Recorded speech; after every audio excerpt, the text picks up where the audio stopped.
இப்போ இப்படி ஒன்று நடந்திருக்கு, நீங்கள் இதை செய்யணும் அப்படின்னு சொல்லிட்டு யாராவது ஒருத்தவங்க சொல்லணும்ல. அப்படி சொல்கிறது கூட அவர்கிட்ட ஒரு அட்வைசர் அப்படின்ற அளவுக்கு யாருமே இல்லையா? அதுதான் அனுபவமின்மைன்னு நான் சொல்கிறேன். இப்போ நான் ஸ்கூலில் படிச்சுட்டு இருக்கும்போது எங்கள் ஊருக்கு கலைஞர் வந்தார். கலைஞரோட ஆற்காடு வீராசாமி வந்தார்.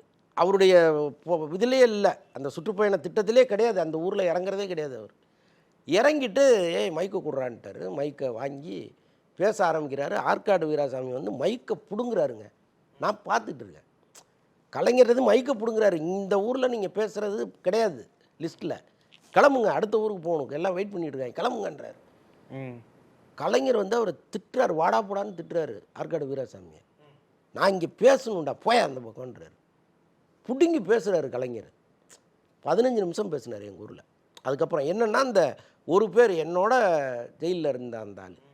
அப்போ நான் இந்த ஊரை எப்படி கடந்து போக முடியும்? நின்று பேசிட்டு போனார் கலைஞர். நான் எதுக்கு சொல்கிறேன்னா, ஒரு தளபதிங்கிறவர் அப்படி இருக்கணும், ஆற்காடு வீராசாமி மாதிரி இருக்கணும். அடுத்த ஊரில் மக்கள் காத்திருப்பான், உனக்கு டைம் வந்து கிடையாது, இந்த ஊரில் நீங்கள் பேசுகிற புரோட்டோகாலே கிடையாது, கிளம்புங்கன்னு அந்த பிடுங்குற அதிகாரம் இருக்குல்ல, அது வந்து தளபதிக்கு இருக்கணும்.